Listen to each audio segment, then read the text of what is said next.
अपने लाइफ में अगर कोई भी गोल अचीव करना है तो उसके लिए कुछ ना कुछ हमको समय देना पड़ता है। किसी को सेहत बनानी है तो 6 महीने तक उसको कसरत करनी पड़ती है। आज कसरत की और कल अपने सिक्स पैक्स बन गए, ऐसे नहीं होता है। और अगर किसी को वज़न कम करना है तो भी उसको 6 महीने तक सुबह शाम 40 मिनट अगर वो ब्रिस्क वॉक करेगा तभी 6 महीने के बाद उसका इफ़ेक्ट दिखेगा और उसका वज़न थोड़ा थोड़ा कम होना 6 महीने बाद चालू होगा। कहने का तात्पर्य ये है कि कोई भी चीज़ ओवरनाइट अचीव नहीं होती है। अभी एक पेड़ का ही एग्जांपल ले लो। अगर आज हमने बीज बोया तो पेड़ उगने में, उसको फल फूल आने में दोस्तों 6 महीने लगेंगे कम से कम। और वो 6 महीने में उसमें पानी डालना पड़ेगा, उसमें खाद डालना पड़ेगा, उसको सनलाइट देना पड़ेगा, टाइम टू टाइम उसकी कटिंग करनी पड़ेगी, तभी जाके 6 महीने में हमको एक अच्छा हरा भरा फलों से और फूलों से लदा हुआ प्लांट मिलेगा। दोस्तों शेयर मार्केट का भी ऐसा ही है। शेयर मार्केट का नॉलेज गेन करने के लिए कंटिन्यूस एफर्ट्स ज़रूरी है। और दोस्तों यही एग्जैक्टली पर्पज़ है मेरे ये सब वीडियोस का।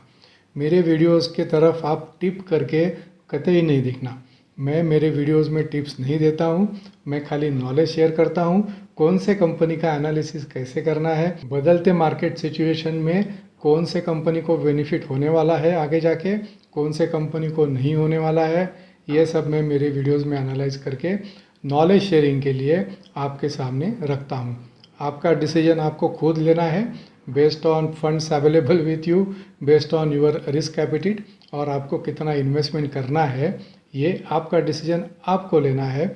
मेरे वीडियो का पर्पज़ खाली ये है कि आपके साथ मैं नॉलेज शेयर करूं। तो दोस्तों जो प्लांट के बारे में हमने बात की कि आज अगर हम लोग बीज बोएंगे तो 6 महीने के बाद हमको फलों और फूलों वाला एक पेड़ मिल सकता है। शेयर मार्केट का भी दोस्तों ऐसा ही है। अगर हम आज इन्वेस्टमेंट करेंगे और वो जो इन्वेस्टमेंट है वो SIP की तरह स्टेप बाय स्टेप अगर करेंगे, मिडिल पाथ चुन के अगर करेंगे तो डेफिनेटली 6 महीने बाद भी अपना इन्वेस्टमेंट का हमको एक हरा भरा पेड़ देखने के लिए मिलेगा। पेड़ के बारे में मैंने कुछ काटने की भी बात की। जो पत्ते खराब होते हैं उसको काटना पड़ता है दोस्तों। शेयर मार्केट में उसको बोलते हैं स्टॉप लॉस। तो शेयर मार्केट में स्टॉप लॉस लगा के हमेशा काम करना है। शेयर लिया और बैठ गए ऐसा कभी नहीं करना है। कंटिन्यूस बेसिस पे प्रॉफिट बुक करना है एंड टाइम टू टाइम उसमें स्टॉप लॉस भी लगाना है। तो चलिए दोस्तों, ज्ञान की बातें बहुत हो गई, आज के वीडियो की तरफ आते हैं। आज का वीडियो है ONGC के ऊपर। तो स्वागत है आप सभी का मेरे चैनल पे अकाउंटिंग बाय आपटे A+A, और मेरा नाम है चारुदत्त आपटे। दोस्तों मैंने ONGC के ऊपर पिछले महीने एक वीडियो किया था, आई थिंक 17 अक्टूबर को, जिसमें हमने डिटेल में ONGC के रिजल्ट्स, उसके फिनंशियल्स, उसके KPIs और आगे जाके वो शेयर में क्या हो सकता है उसके बारे में बात की थी।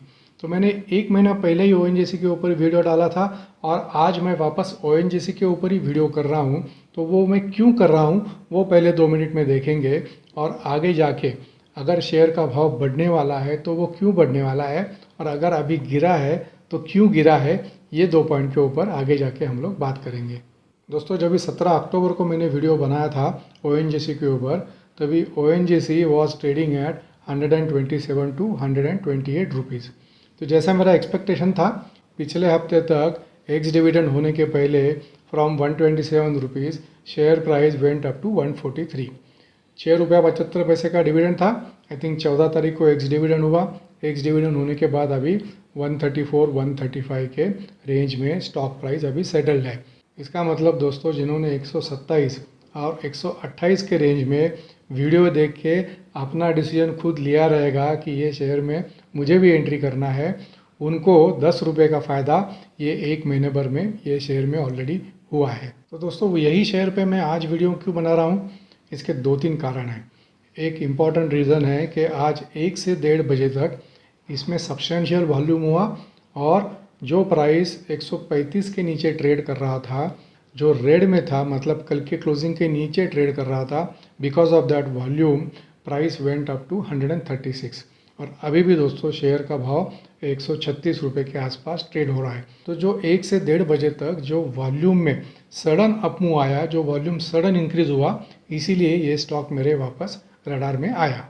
दूसरा चीज़ दोस्तों, किसी ने अगर कल न्यूज़ अगर देखा रहेगा तो उसमें एक न्यूज़ आया था, government has roll back 15% export duty on steel product. इसका मतलब दोस्तों गवर्नमेंट ने जो एक्सपोर्ट ड्यूटी लगाया था वो वापस ले लिया 15% से ऑन स्टील प्रोडक्ट्स।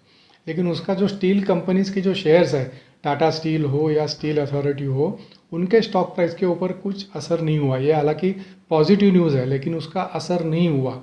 उसका असर क्यों नहीं हुआ दोस्तों? क्योंकि ये एक्सपोर्ट ड्यूटी होने के बावजूद स्टील के जो स्टॉक्स है, स्टील के जो शेयर्स है, उनका प्राइस ऑलरेडी ऊपर चला गया था। That means the positivity was already factored इन।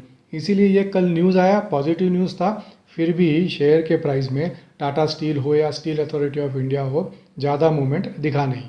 अभी आता है ONGC की तरफ। International crude oil prices are now coming down slowly but surely.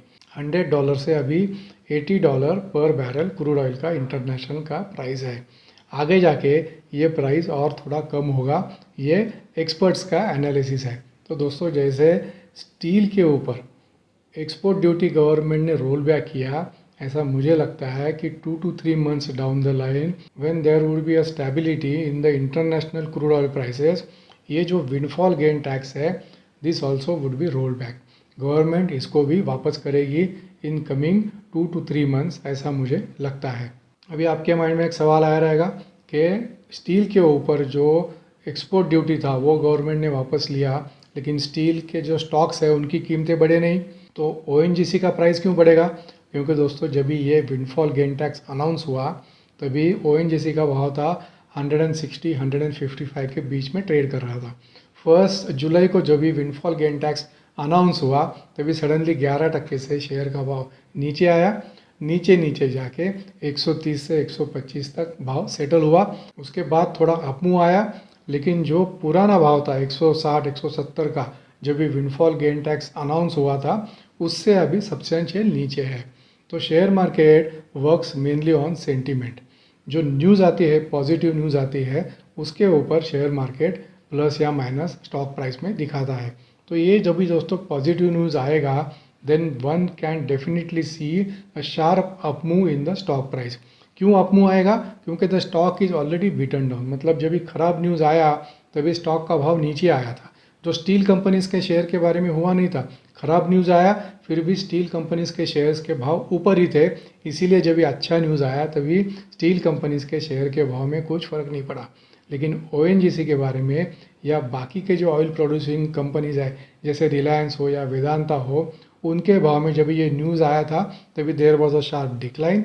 तो जब भी पॉजिटिव न्यूज़ आएगा 2-3 महीने में, आएगा ही ऐसा नहीं, लेकिन पॉसिबिलिटी है looking at the declining and stabilizing international crude oil prices. तो जब ये रोल बैक का डिसीजन आएगा तो उसका सब्सटेंशियल इफेक्ट हमको देखने के लिए मिलेगा on the share prices of ONGC, Reliance and Vedanta. इसीलिए दोस्तों आज ये शेयर वापस मेरे रडार पे आया। अभी एक नज़र दोस्तों जो विंडफॉल गेन टैक्स लगाया था उसके डेवलपमेंट के ऊपर भी करते हैं, क्योंकि 2 मिनट में हम लोग एक चार्ट देखेंगे, उसमें पिछले 3 क्वार्टर का ONGC का हम लोग रेवेन्यू देखेंगे, उनका प्रॉफिटेबिलिटी देखेंगे और average windfall tax for that quarter क्या था ये देखेंगे और वो कंपेयर करेंगे स्टॉक प्राइस के ऊपर। तो दोस्तों 1 जुलाई को जब भी विंडफॉल गेन टैक्स इंट्रोड्यूस हुआ तभी विंडफॉल गेन टैक्स था 23,250 पर टन।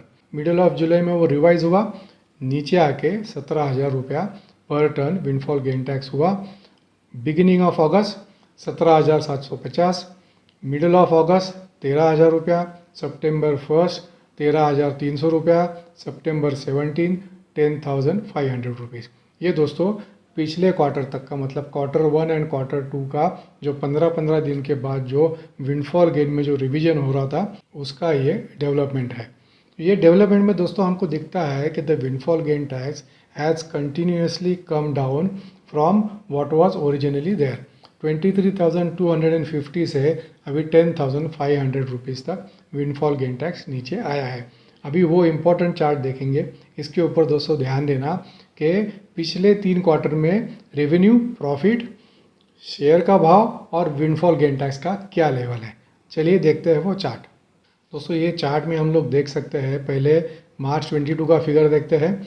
रेवेन्यू 1,56,000 करोड़, प्रॉफिट हुआ, ये कंसोलिडेटेड लेवल पे नेट प्रॉफिट है, प्रॉफिट हुआ 10,550 करोड़। तभी दोस्तों स्टॉक का प्राइस था 162 रुपीज़, ठीक है, तभी विंडफॉल गेन टैक्स नहीं था। जून 22 में रेवेन्यू हुआ 1,83,000 करोड़ और प्रॉफिट हुआ क्लोज टू 12,000 करोड़ और शेयर का भाव था 154 के आसपास, तभी विंडफॉल गेन टैक्स नहीं था। 1 जुलाई को विंडफॉल गेन टैक्स लगा और वो अभी तक विंडफॉल गेन टैक्स कॉमन है। तो जुलाई ऑनवर्ड्स मतलब जुलाई, अगस्त एंड सितंबर ये जो क्वार्टर है उसमें विंडफॉल गेन टैक्स का जो इम्पैक्ट है वो ओएनजीसी ने एब्सॉर्ब किया। अभी देखते हैं क्वार्टर 2 का उनका रेवेन्यू। क्वार्टर 2 का रेवेन्यू है 1,69,000 करोड़ और in spite of the windfall gain tax दोस्तों कंपनी ने 8,300 करोड़ का नेट प्रॉफिट कमाया और उसमें अगर वो क्वार्टर का एवरेज अगर हम लोग विंडफॉल गेन टैक्स देखेंगे तो windfall gain tax average for that quarter was 16,300 rupees और शेयर का भाव 127 रुपीज़। तो दोस्तों अभी क्वार्टर 3 के नंबर्स अभी जब आएंगे तभी अभी अक्टूबर और नवंबर में windfall gain tax is close to on an average 10,500 rupees. ONGC का रेवेन्यू उतना ही रहने वाला है, आगे जाके ज़्यादा होने वाला नहीं है। We can see a reduction of 6,000 rupees in the average windfall gain tax. इसका मतलब दोस्तों क्वार्टर 3 में there would be a substantial increase in the profit of ONGC. लेकिन अगर शेयर का भाव हम लोग अगर देखेंगे कि जो भाव गिरा विंडफॉल गेन टैक्स के वजह से वो अभी तक ऊपर आया ही नहीं है। तो ऊपर कभी आएगा, अभी बीज डालने की दोस्तों ज़रूरत है, मतलब अभी इसमें इन्वेस्टमेंट करने की ज़रूरत है या अभी इसमें इन्वेस्टमेंट कर सकते हैं। जिन्होंने पिछला महीना नहीं किया 127 128 रुपीज़ पे, अभी 135 136 का लेवल है, ये लेवल पे भी अभी दोस्तों हम लोग ये स्टॉक में एंट्री ले सकते हैं with a holding up to March 23, क्योंकि मार्च 23 तक डेफिनेटली मुझे लगता है कि oil prices would cool down further, windfall gain tax निकल जाएगा, company would earn substantial profit, क्योंकि दोस्तों ओएनजीसी का जो एक्सपोर्ट है वो 6.5% है टोटल एक्सपोर्ट, मतलब जो टोटल रेवेन्यू है उसमें एक्सपोर्ट का शेयर इज़ ओनली 6.5%। तो ये जो विंडफॉल गेन टैक्स है it is more sentimental than damaging the financial numbers, ऐसा मुझे लगता है। तो ये सेंटीमेंट के वजह से जब ये न्यूज़ आएगा कि windfall gain tax roll back हुआ, substantial increase in the share price, भले समझो वो न्यूज़ नहीं आया, फिर भी दोस्तों जो प्रॉफिटेबिलिटी है, क्योंकि अपना जो डोमेस्टिक जो सेलिंग का प्राइस है पेट्रोल हो या डीजल हो उसमें पिछले 6 महीने से चेंज नहीं हुआ है, मतलब प्राइस जब भी बढ़ने के बाद चेंज नहीं हुआ है। व्हेन क्रूड वाज एट $100 पर बैरल तभी तक प्राइस का इंक्रीज़ हुआ डोमेस्टिकली, उसके बाद में दोस्तों क्रूड ऑयल का कीमत नीचे चला गया, लेकिन अपने यहाँ का सेलिंग प्राइस अभी भी बदला नहीं है। तो this is one good thing for ONGC, मतलब ओएनजीसी का जो रियलाइजेशन है प्राइस का वो मेरे हिसाब से क्वार्टर 3 एंड क्वार्टर 4 में सब्सटेंशियल बढ़ने वाला है और उसका डेफिनेटली इफेक्ट उनके प्रॉफिटेबिलिटी में दिखेगा। और दोस्तों यही एक रीज़न है क्या ओएनजीसी का शेयर खरीदने में? ऐसा नहीं है। 2 दिन पहले और एक न्यूज़ आया था कि ओएनजीसी जो उनका जो आउटपुट है उसमें जो डिक्लाइन हो रहा है उसमें they are going to reverse that decline considerably, मतलब इसका मतलब they are going to increase their production of gas and oil which is going to add to their top line. On top of that, ONGC is also investing now a lot of money in new discoveries. ONGC is also entering into a contract with some foreign countries for development of efficient exploration. तो दोस्तों जिनका पिछले महीने share में entry लेने का eight 127 128 chance अगर चूक गया है तो मेरे हिसाब से अभी भी चांस है to enter into this stock again at current market level of 135 130 तक इसको एक्यूमुलेट करें, होल्ड करके 130 के नीचे जाएगा कुछ नहीं करिए, चुप बैठिए। अगर मार्केट नीचे आया, सब शेयर्स नीचे आने वाले हैं, जिसमें ONGC is also not going to be a exception, ONGC का भाव भी नीचे आ सकता है। लेकिन अगर मार्केट ऐसा ही रहा स्टेबल तो every day we would see a small amount upmove in ONGC share. मुझे ऐसा लगता है दोस्तों कि मार्च 23 तक शेयर का भाव वापस 160 से 170 के बीच में रहेगा। ऑन टॉप ऑफ दैट जनवरी का जो क्वार्टर है उसमें थोड़ा सा इंटीरियम डिविडेंड भी आने का चांस है, ज़्यादा नहीं आएगा, 2-3 रुपये का ही आएगा। And last but not the least दोस्तों, ओएनजीसी का जो पिछला बोनस आया था वो 2016 में आया था, 1:2 का बोनस था, तभी ONGC के reserves available for issuance of bonus वे क्लोज टू 1,93,000 करोड़। अभी दोस्तों मार्च 22 में जो ONGC के पास जो रिजर्व्स है those have increase and gone up to 2,53,000 crore. हाल ही में हमने देखा REC में बोनस इशू आया, गेल में बोनस इशू आया, तो दोस्तों मुझे ऐसा लगता है कि मार्च 23 के पहले ONGC में भी एटलीस्ट 1:2 का बोनस का रिपीटेशन आएगा। तो जैसे ये 3-4 न्यूज़ दोस्तों आएंगे, windfall gain tax, profitability, crude coming down and also bonus, एक न्यूज़ भी समझो अगर आया इन द नियर फ्यूचर तो we can see a substantial upmove in the stock price. लेकिन जैसा मैंने शुरू में बोला, ये video is only for analysis कि ONGC में क्या हो रहा है, ONGC का क्या डेवलपमेंट है और आगे जाके शेयर प्राइस में अकॉर्डिंग टू मी क्या मूवमेंट हो सकता है। मैं गलत भी जा सकता हूँ और मैं सही भी जा सकता हूँ। चॉइस आपके ऊपर है कि based on your risk appetite, based on your financial condition, based on your funds availability and based on आप कितना टाइम ये शेयर को दे सकते हैं। 6 महीना दे सकते हैं क्या? अगर 6 महीना दे सकते हैं तो अभी बीज डालने में हर्ज नहीं है, अभी बीज डालो, 6 महीने बाद फलों और फूलों से लदा हुआ पेड़ पाओ। तो दोस्तों ये था अपना आज का वीडियो ऑन ONGC। मैं आशा करता हूँ वीडियो आपको पसंद आया रहेगा। अगर वीडियो पसंद आया है तो वीडियो को लाइक कीजिए एंड क्या नीडलेस टू मेंशन चैनल को सब्सक्राइब भी कीजिएगा। Thank you very much for your time. See you in next video.